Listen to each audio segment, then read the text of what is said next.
Ụmụ Igbo ekene m unu, ana m ekene onye ukwu na-ekene onye nta. For those of you wey no dey hear my language, I dey greet you all. See wetin make me come today na because of this post wey una dey see, Ụmụ Igbo, about our brother.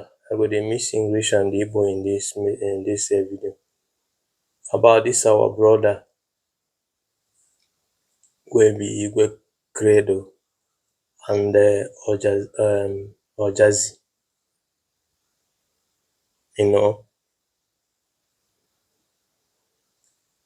I just want to say something, and ihe nji wee sị ka m kwuo okwu n'ihe a because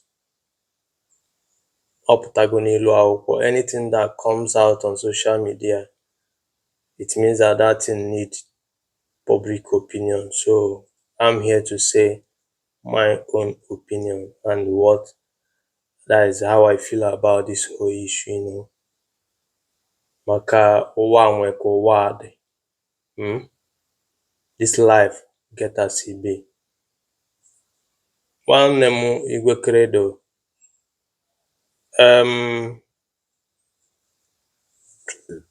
nta gị ụta, ayala m atafecha gị ya. Okay, I will not blame you much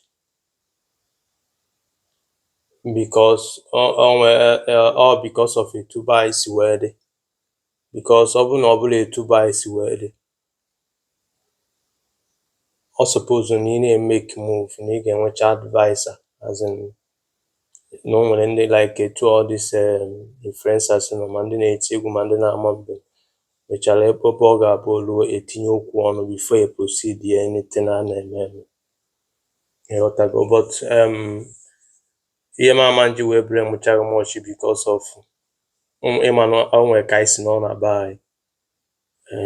Mmadụ efukwala onye care like this, ma ọ bụ when you see somebody that is doing something before you, anyị na-like inye onye, anyị na-akwanyere onye ahụ ugwu.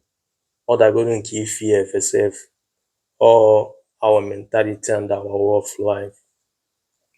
So but na o nwere ihe bujere Lagos, from there o si na ya banye ife ọzọ, and because of that incitement, o mee gị ma this our young brother mezie unu dey carried away without asking the necessary question. We keep on telling people this, I'm not going with big men, and the only mentality of some of them na dị. Ịghọtago? O nwere ife ọ ga-abịa bịa ka ikwube ma ọ react ba mgbe ha kpọọ gị, ma ọ gị na ha nọ na-akpa nkata. Ihe ọzọ a ga-agwa gị bụ na ị na-achọ ịdị faster than your shadow, mana ọ dị gị ọsịsọ. And that is why some of our people ga-abụ mgbe ọbụla ha fụ big man like this, maọbụ onye ka ha jide ego, maọbụ onye kago ha dị influence in the society, a na-alike ka ejiri nwayọ azị na-ete okwu ude. And ife a mere gị, i wee mee this mistake ya ime, mana ọ dịgo ka ọ ga-adị because anụrụ m ihe i kwuru before ndị mmadụ na chọrọ ka etinye dị okwu ọnụ. Ịghọtago? Anụ m ife ikwu that time, ịpụta asị na ị chọrọ clear air, and ị na-eme ihe a based on hoping that na Kcee will do something, or ya bụ the reason iji mee ife ahụ. Ịghọtago na? So I don't blame you. So but emechaa o wee dịzịa ka ọ ga-adị, emekwa nnukwu ihe Kcee kwuru na interview ya na BBC, and ihe niile ahụ o kwuru ebe ahụ, he never come out and say anything. It means that ihe niile o kwuru ebe a bụ eziokwu, ma ihe niile o mere unu, maka o si gbara unu tiketi, ma so many things, now ichigatazie azụkwa bịa na-ekwu ekwe ka ife si dị.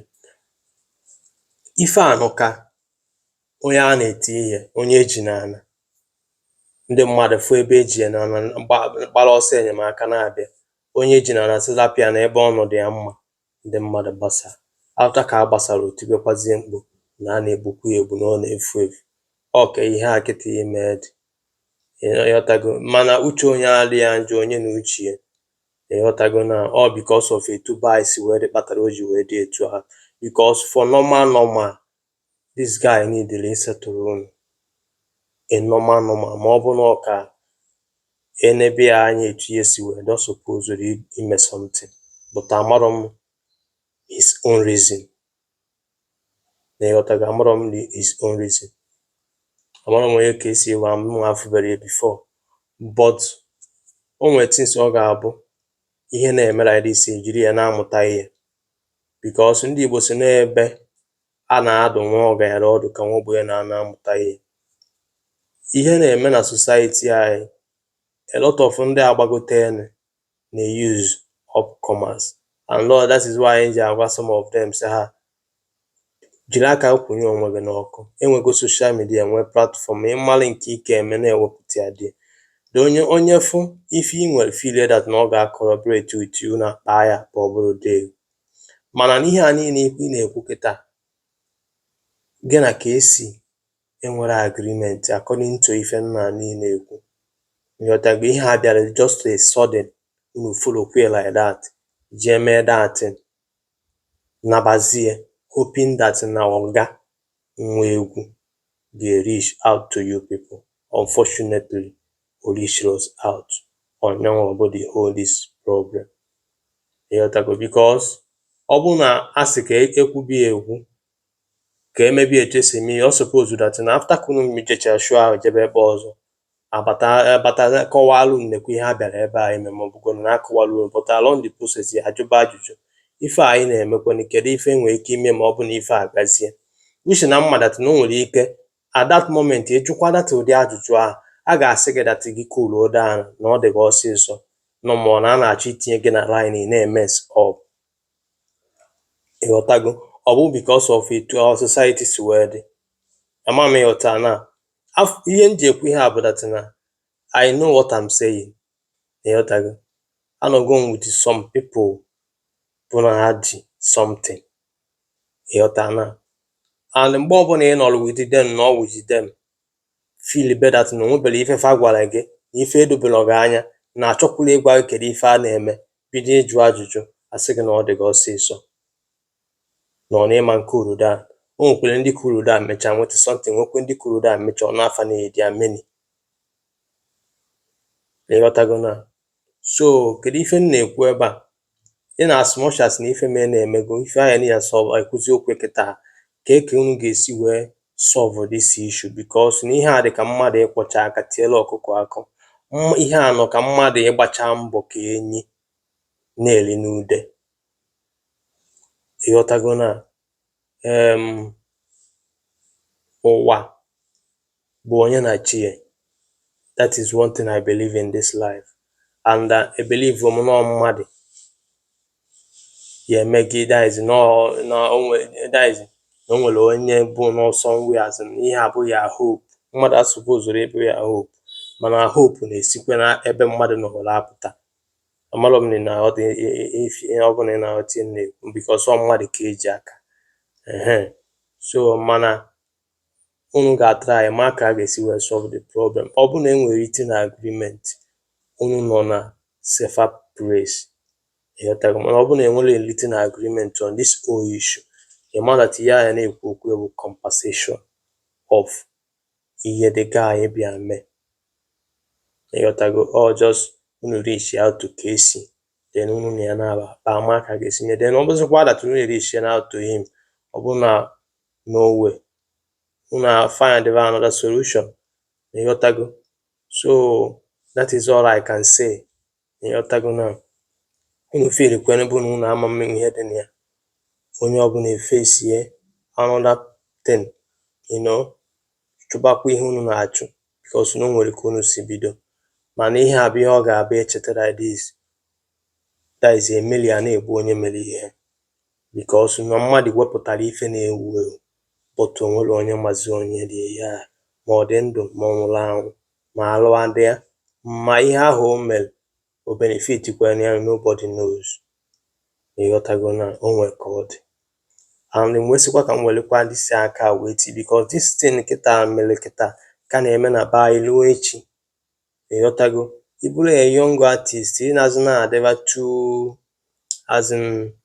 too incited, too, because some of these things anyị na-afụ na-emebili a lot of young stars na-agbagote ife because na onye abụ a big brand, onye abụ a big name, then because of gịnị na-abụ mezie nkanta gịnị ama mkpa anything, ịma nwekwudi this courage ịjụ ya ajụjụ kedu ka ife a ga-esi wee dị because of the respect and the fear and the kind of ọnọ ị na-enye onye ahụ. Ịghọtago na onwere onye bụ chi ibie, mana akwa mmadụ bụ chi ibie, maka na ndị Igbo si na ọjụ ngwa ngwa na-ajụta ife ụta, okwe ngwa ngwa na-ekwetakwazị ife ụta. Ịghọtago, akwa na-ajụrụ ajụ were lie na-akpata aya wee nwụọ. All good money kpatara awayo. Ọkụkọ si na ọ na-ajụgbu ajụgbu were eri. Onye ajụjụ adịghị furu ụzọ. A sị na nwata chọba nke ya ọ bụrụ ajọ nwa. Ihe anyị na-ebu okwu ndị Igbo, and onye ka m ji agwa ndị Igbo sị ha datina ọ bụrụ na ị na-asụ asụsụ Igbo na-aghọta the meaning of asụsụ Igbo ị na-asụ, ị ma na ọ n'asụsụ Igbo ka okwu niile a na-ekwu n'ụwa agwụrụ, because okwu ọnwụrụ Igbo gwara gị, ị ga-esi na ya wee mụta ihe, si na ya wee ghọta ihe dị omimi. Ị na-aghọta na si na ya ghọta ihe dị omimi. Igwe Credo nwanne m, mara na ife unu ga-eme. Ịghọtago na ka ude jedebala ụgụ. Ịghọtago, onwe ka ụwa dị. Ihe nghọta na ihe a because of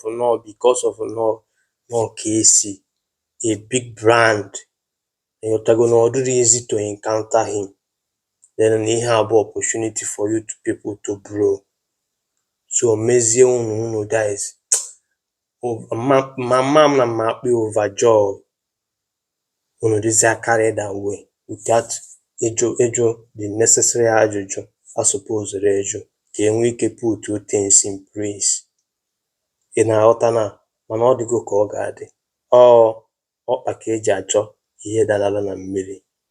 Ịghọtago na ọ nwayọ nwayọ. Ịghọtago, etu ọ dịgolo etu a bụ ejiri nwayọ mara ka a ga-esi wee mebe the thing.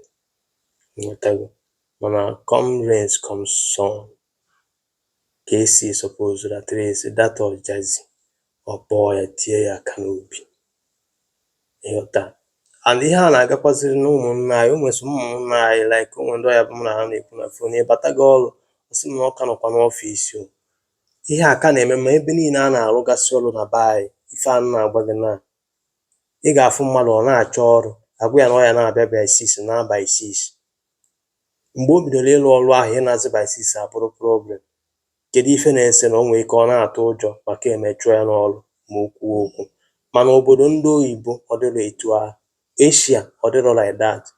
Onye Asia bịa ọrụ ọ bụ onye ọcha bịa ọrụ, sign ya time ya, ọga madam, time a gịnị ya na-abụ kwuru nkwa ya ruo kpam, the person na ịchọ ka ọ nọ extra hour, ịma na ị ga-akwụ ya ụgwọ overtime. Mana ọ dịrọ etu afọ na be anyị. Onye ọbụla just na-eme etu o si wee masị ya. Onye ọbụla na-eme etu o si wee masị ya. Ịghọtago na ị ga-afụ mmadụ ọ pụọ ọrụ ọ na-anata n'abalị, ịjụọ ya na ọga ya nọ n'ọfịs and o nwere extra money a ga-akwụ ya na overtime ọ nọrọ. Ịghọtago na so and nobody cares, and ndị ji atụ ihe a niile kwu all this our people kwa. Ịghọtago, ndị ji just a na-eyuzugharị ndị mmadụ, onwe ndị a ga-eyuzicha adọmpụ. Ịghọtago na so but a sị nọ agbụsị gba otu na ọ mụrụ akọ, uche bụ akpa onye ọbụla nye nke ya, maka na ọ ga-abụ agwọ na-agba ọ na-agharịrị ogwu. So mara na ka unu ga-esi wee setụlụ ihe a. Ọ dịgo ka ọ ga-adị. Mistake i mere bụ that video ahụ ịbịa mme si na onwere ife na-esere nke a ji mee n'unu na ọfụma. Ịghọtago, that is i mere a very big mistake because onwere onye tinyere gị egbe n'isi. Ịghọtago, ọ suppose no matter what ihe sọkwa ha na-akọ, ya na-agwa ha dat na onwere onye gịnị na-abụji, onwere onye gwa anya dunye bịa kwuba okwu. Ịghọtago, ị suppose ịpụta mee that video and all that video a ka imechara before Kcee wee bịa grant ya that interview o mere na BBC kwuo nke ya. Today kịta ị na-ekwu ya, mmadụ one ga-apụtazi na-asị gị that is it means that na ihe ahụ i mere that moment mere gị ọ dịka ị nwere okwu aka gị, ịghọtago, dịka nwa agbọghọ na-agbara ọga odibo bụ na o nwere his own personal world na ọ gị nwe everything.